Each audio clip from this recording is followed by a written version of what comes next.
Why do you feel more alive when they pull away? Think about that for a moment. You were fine before they came. You had your routine, your peace, your quiet victories. Then this person entered your life. They did not yell. They did not chase. They did something far more dangerous. They communicated in a way that unlocked something inside you. Something you did not even know was there. Now you cannot stop thinking about them. Their silence feels like a puzzle. Their coldness feels like a challenge. Their distance feels like a promise. You check your phone every few minutes. You replay old conversations in your head. You wonder what you did wrong. You wonder what you could have said differently. And the more they pull away, the more you want to pull them back. This is not love. This is addiction. And the person on the other side of this dynamic? They are not evil. They are not a villain.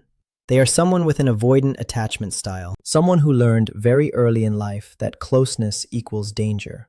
Someone who grew up in an environment where emotions were punished or ignored. They built a wall so thick that even they cannot break it down. But here is the strange part. That wall does not push you away. It pulls you in. It makes you obsessed. It makes you lose sleep. It makes you forget your own worth. Why does that happen? Because the avoidant person communicates in a language your nervous system has been trained to crave. They do not use loud words. They do not use threats. They use silence. They use inconsistency. They use emotional withdrawal at the exact moment you expect warmth. And that pattern, right there, is the most addictive communication style known to human psychology. Let me explain how addiction works in the brain. Your brain has a reward system. It releases dopamine when you experience pleasure or anticipation. Think of a slot machine. You pull the lever, sometimes you win, sometimes you do not. But the times you do not win actually make the game more addictive. Why? Because the unpredictability keeps your brain hooked. You keep pulling because the next pull might be the big win. That is called a variable reward schedule, and it is the strongest way to create addiction. Now apply that to the avoidant person. When they are warm, it feels like winning. When they are cold, it feels like losing. But you never know which version you will get. That unpredictability hijacks your dopamine system. You chase their warmth like a gambler chases a jackpot. One sweet text from them gives you more relief than 10 sweet texts from a secure partner. One moment of their attention feels like a trophy. One small hug feels like a miracle. You are not in love with them. You are in love with the uncertainty they create. This is not your fault. Your brain is doing exactly what it was designed to do. It is looking for patterns. It is trying to resolve the inconsistency. It is trying to earn the reward. But here is the truth you must face. You are not addicted to them. You are addicted to the hope that they will finally become consistent. And that hope is destroying you. Let me go deeper. Psychologists have studied why people stay in push-pull relationships for years, decades even. What they found is shocking. The avoidant person does not have to be charming. They do not have to be beautiful. They do not have to be successful. All they have to do is create moments of connection followed by moments of disconnection. That rhythm tricks your attachment system into overdrive. Your attachment system is older than your thinking brain. It developed thousands of years ago to keep you safe. When you were a child, your survival depended on staying close to your caregiver. If your caregiver was unpredictable, you learned to try harder. You learned to monitor their mood. You learned to suppress your own needs. You learned that love is something you have to earn through suffering.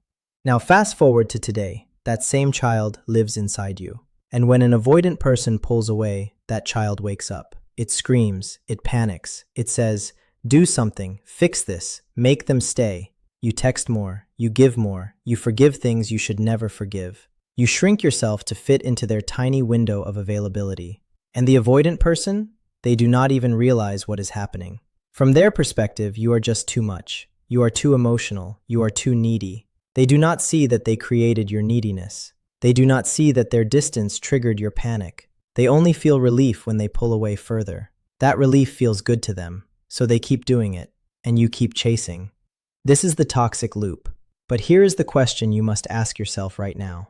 If you met this person today for the first time, would you chase them? Would you beg for their attention? Would you tolerate their silence? The honest answer is no. You would see their coldness as a red flag. You would walk away. So why do you stay now? Because you have already invested. Because you have already hoped. Because your brain is trapped in a cycle of intermittent reinforcement. That is the psychological term. Intermittent reinforcement. It means a reward that comes sometimes, but not always. And nothing creates addiction faster than that. Think about your phone notifications. Why do you check them constantly? Because you never know when a message will arrive. That unpredictability keeps you hooked. The avoidant person is doing the same thing to your heart. They give you just enough to keep you hoping, just enough to keep you trying, just enough to keep you from walking away. But let me tell you something that will change your life. You are not chasing them. You are chasing a version of them that does not exist. You are chasing a future where they finally see your worth. You are chasing a day when they stop running. That day will never come. Not because they are bad people, but because they cannot give what they do not have. An avoidant person cannot give secure love. They can give glimpses. They can give moments. They cannot give consistency. And without consistency, love is just a trap. Now here is your reward offer. If you watch this video until the end, you will learn something most people never discover. You will learn why your deepest pull toward avoidance is not weakness. It is a wound looking for healing. And by the final section, you will know exactly how to break this addiction without hating yourself, without blaming them, without losing your capacity to love. Stay with me, because what comes next will save you years of pain. You stayed. Good. That means you are ready for the hard truth. The hard truth is this. Your addiction to avoidance did not start with them. It started long before you ever met them. It started in the first relationship you ever had, the one with your parents, or your caregivers, or the adults who raised you. Do not roll your eyes. This is not blame. This is clarity. Here is what research in developmental psychology teaches us. Children learn what love feels like based on how their caregivers respond to their distress. When a baby cries and the caregiver comes quickly with warmth, that baby learns a simple lesson. My needs matter. I am safe. Love is reliable. That child grows up to feel comfortable with closeness. They do not panic when someone pulls away for a healthy reason. They do not obsess when someone needs space. But when a baby cries and the caregiver ignores them or punishes them or comes inconsistently, that baby learns a different lesson. My needs are a burden. I must earn love. Love is unpredictable. That child grows up with an anxious attachment style. They become hyper-aware of other people's moods. They overfunction to keep relationships alive. They confuse anxiety with excitement. They confuse distance with desire. Now here's the twist that will make you stop breathing for a second. The avoidant person learned the opposite but equally painful lesson. When they cried, their caregiver likely told them to toughen up. Stop being dramatic. Go to your room. They learned that emotions are dangerous. They learned that needing someone leads to rejection. So they built a wall. Not because they do not feel, but because they feel too much and do not know what to do with it. So what happens when an anxious person meets an avoidant person? A perfect storm. Anxious seeks closeness. Avoidant fears closeness. Anxious chases. Avoidant runs. Anxious tries harder. Avoidant shuts down more. This is not a relationship. This is a dance of two wounded children wearing adult bodies. You have been in this dance. You know the steps, the hope, the crash, the silence, the relief when they finally text back, the confusion when they act like nothing happened, the shame when you realize you waited by the phone. Again, let me tell you why this feels so addictive on a biological level. When the avoidant person finally gives you attention after a period of silence, your brain does not just release dopamine. It releases opioids, natural painkillers. The relief is physical. Your shoulders drop, your chest opens. You can breathe again. That feeling is so powerful that your brain will do anything to get it again, even if it means enduring days of anxiety, even if it means accepting less than you deserve, even if it means losing yourself. Scientists have scanned the brains of people going through romantic rejection. The same areas light up as in people going through drug withdrawal. You are not weak. You are not crazy. You are chemically hooked. And the only way to break the hook is to understand something the avoidant person will never tell you. They do not hold the key to your healing. You do. But you will never believe that as long as you are chasing their approval. Let me explain why chasing does the opposite of what you want. Every time you chase an avoidant, you confirm their deepest fear. Their deepest fear is that someone will get too close and trap them. When you text multiple times, when you ask where they went, when you demand an explanation, In their mind, you become the danger. They do not see your love, they see a cage, so they run further, and you chase harder, and the cycle spins faster. This is the most painful paradox of human connection. The more you need them to stay, the more they want to leave. The more you try to fix the distance, the wider it grows. So what do? Do you pretend not to care? Do you play games? Do you become cold to match their coldness? No, that is a trap too. Playing games will only exhaust you. You are not built for emotional withdrawal. Your nature is to connect. That is not a flaw. That is your strength. But your strength has been weaponized against you by a pattern you did not create. Here is what you must understand about the avoidant person's communication style. They are masters of the subtle withdrawal. They do not announce their departure. They do not say, "I need space." They just stop replying as fast. They stop asking about your day. They stop making plans. And when you ask what is wrong, they say, "Nothing, I'm just tired." That word tired is a shield. It means, I cannot handle your emotions and mine at the same time. It means, I am overwhelmed by the very closeness I pretended to want. And because they do not yell or insult you, you convince yourself it is not that bad. You tell yourself they are just busy, just stressed, just going through something. You become a detective searching for clues that they still care. You analyze their tone, their punctuation, their response time. You have turned their silence into a full-time job. But you are not a detective. You are a person who deserves clarity. You deserve someone who does not make you guess. Someone who says, "I am here," and means it. Someone whose absence does not make you panic because their presence has proven itself steady. Do you know why you have not left yet? Because leaving means facing an empty space.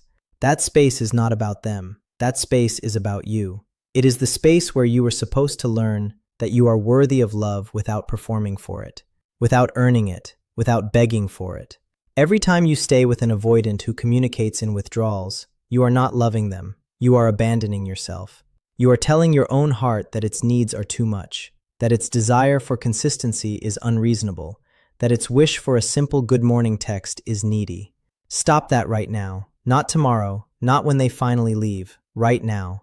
You are allowed to want someone who does not disappear. You are allowed to want words that match actions. You are allowed to want a relationship that does not feel like solving a riddle. That is not desperation. That is health. And the fact that you have tolerated the opposite for so long does not mean you are weak. It means you were trained to survive on crumbs. But surviving is not living, and crumbs are not a feast. Here is a psychological concept that will free you if you let it.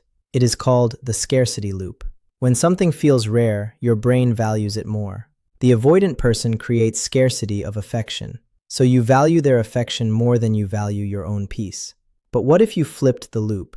What if you became scarce to them, not as a game, but as a boundary? When you stop chasing, two things happen. First, the avoidant may feel a moment of panic. They may reach out. They may try to pull you back. Do not mistake this for change. It is just their own fear of loss. It will last a few days. Then they will return to their pattern. Second, and more important, you will feel a different kind of panic. The panic of being alone with yourself. That panic is the real enemy. That panic is the wound that needs your attention, not theirs. Most people cannot handle that panic, so they run back to the avoidant. They trade their freedom for a few more weeks of false hope. But you are not most people. You watch this far because something inside you is tired. Tired of the cycle. Tired of the anxiety. Tired of loving people who make you feel small. So let me ask you a question that will echo in your mind long after this video ends. If you keep chasing people who run, when will you ever catch yourself? You have spent so much time trying to be enough for them. When will you be enough for you? When will your own presence feel like home? When will your own voice matter more than their silence? That is the real work. Not fixing them, not decoding them, not winning them, but turning your attention back to the one person who has been waiting for you this whole time. You. In the next section, we will talk about the exact steps to break the addiction. Not theories, not motivation without action. Real steps based on how your brain actually heals from intermittent reinforcement. You have already done the hard part. You stayed, you listened, you faced the truth. Now let us build the exit strategy. because you deserve to walk away, not broken, but whole.